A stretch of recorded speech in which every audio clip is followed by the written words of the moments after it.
नमस्कार, रामराम. मी फिट भाऊ चेतन सावंत. स्वागत आहे आपल्या यूट्यूब चॅनलमध्ये. आपला आजचा विषय ही एक गंभीर समस्या आहे. या समस्येबद्दल आपण सगळ्यांनी बोललं पाहिजे, पण प्रत्येक वेळी आपण बोलणं टाळतो. ही समस्या म्हणजे डिप्रेशन. डिप्रेशन ही आताची सर्वात गंभीर समस्या बनली आहे.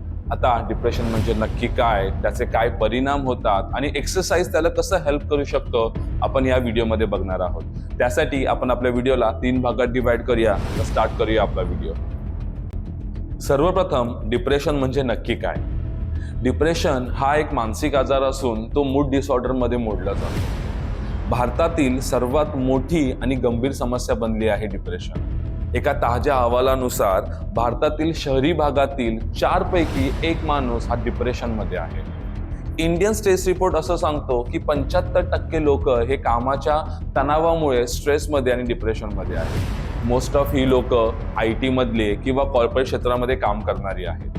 आणि आजकालची तरुण पिढी ही या डिप्रेशन आणि स्ट्रेसची शिकार बनत चालली आहे. स्ट्रेस, डिप्रेशन हा एक मानसिक आजार आहे, पण प्रत्येक वेळी आपण त्याला एक कंटाळा किंवा आळस किंवा चिडचिड म्हणून दुर्लक्ष करतो. आपण सगळेजण एकमेकांसोबत असूनही मनाने खूप एकटे आहोत. प्रत्येक हसऱ्या चेहऱ्यांमागे काही ना काही दुःख लपलेलं आहे. आता दुसरं, डिप्रेशनची कारणं काय आहे आणि त्याचा आरोग्यावर काय परिणाम होतो. डिप्रेशनची कारणं कोणती आहेत, तर सगळ्यात पहिलं कामातला ताणतणाव. आत्ताच्या वर्क लाईफमध्ये वाढलेले टार्गेट्स, त्यानंतर बॉसचं प्रेशर, त्यानंतर कामातली अनिश्चितता आणि होणारं कंपॅरिझन, त्याच्यानंतर ऑफिस पॉलिटिक्समुळे खूप जास्त ताणतणाव आणि डिप्रेशन येतं. दुसरं, सामाजिक जबाबदारी आणि प्रेशर. आत्ताची वर्क लाईफ आणि फॅमिली लाईफ बॅलन्स करणं खूप कठीण झालेलं आहे आणि प्रत्येक वेळी जाणवणारी आर्थिक चणचण ही हा प्रॉब्लेम आहे. त्याच्यानंतर कौटुंबिक जबाबदाऱ्या आणि अपेक्षा वाढतात, त्याच्यामुळे सुद्धा डिप्रेशन आणि स्ट्रेस येतं. तिसरं, आत्ताच्या तरुण लोकांमधलं होणारे प्रॉब्लेम्स. तरुण लोकांमध्ये वाढलेलं सोशल मीडियामुळे वाढलेलं कंपॅरिझन, त्यानंतर रिलेशनशिप प्रॉब्लेम, त्यानंतर करिअर एन्झायटी, त्यानंतर वाढणारा मोबाईलचा वापर आणि डिरेक्शनलेस फिलिंग ह्या डिप्रेशनचे कारणं असू शकतात. आता ह्याच्यामुळे शरीरावर काय परिणाम होतं, तर त्याच्यामुळे तुम्हाला झोप न लागणं, त्याच्यानंतर डोळ्याखाली काही वर्तुळ तयार होणं आणि दुसऱ्या दिवशी थकवा जाणवणं.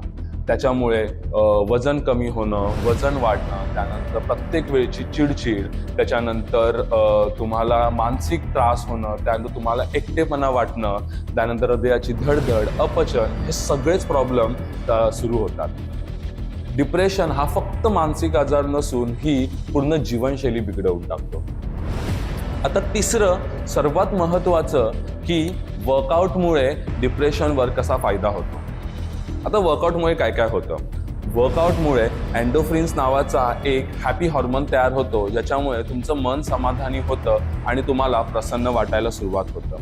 वर्कआउटमुळे एन्झाइज थॉट दूर होतात आणि तुम्ही फोकस करायला लागतात. त्यानंतर वर्कआउटमुळे शरीर थकतं, त्यामुळे तुम्हाला चांगली झोप लागते आणि दुसऱ्या दिवशी तुमचं मन प्रसन्न राहतं. वर्कआउटमुळे तुम्ही ज्या ठिकाणी जाता तिकडे एक कम्युनिटी तयार होते, ज्याच्याने एकमेकांना सपोर्ट मिळतो. त्यानंतर तुमच्या शरीरामध्ये बदल व्हायला सुरुवात होतात, त्यामुळे आय कॅन डू दिस ही भावना तयार होते. रेग्युलर एक्सरसाइजमुळे तुमच्या लाईफस्टाईलमध्ये डिसिप्लिन येतं आणि डिसिप्लिन हे सर्वात मोठं अस्त्र म्हणतं ते तुमच्या डिप्रेशनवर. जर तुम्हाला वाटत असेल की तुम्ही डिप्रेशनमध्ये आहात, तर घाबरू नका. एक पाऊल उचला, कोणताही वर्कआउट करायला सुरुवात करा. तुम्ही चालायला लागा, तुम्ही स्विमिंगला जा, तुम्ही डान्स क्लासला जा, तुम्ही जिम करा, तुम्ही कोणताही वर्कआउट करा, पण कन्सिस्टन्सी ठेवा. लक्षात ठेवा, आयुष्य हिट आहे जर तुम्ही फिट आहे. मी फिट भाऊ चेतन सावंत. तुम्हाला हा व्हिडिओ कसा वाटला नक्की सांगा आणि डिप्रेशनसाठी वर्कआउट तुम्हाला सुद्धा फायदेशीर ठरतो का हे कमेंटमध्ये लिहा. त्यानंतर हा व्हिडिओ शेअर करा आणि आपल्या यूट्यूब चॅनलला सबस्क्राईब करा. भेटूया आपल्या पुढच्या व्हिडिओमध्ये. तोपर्यंत राम राम.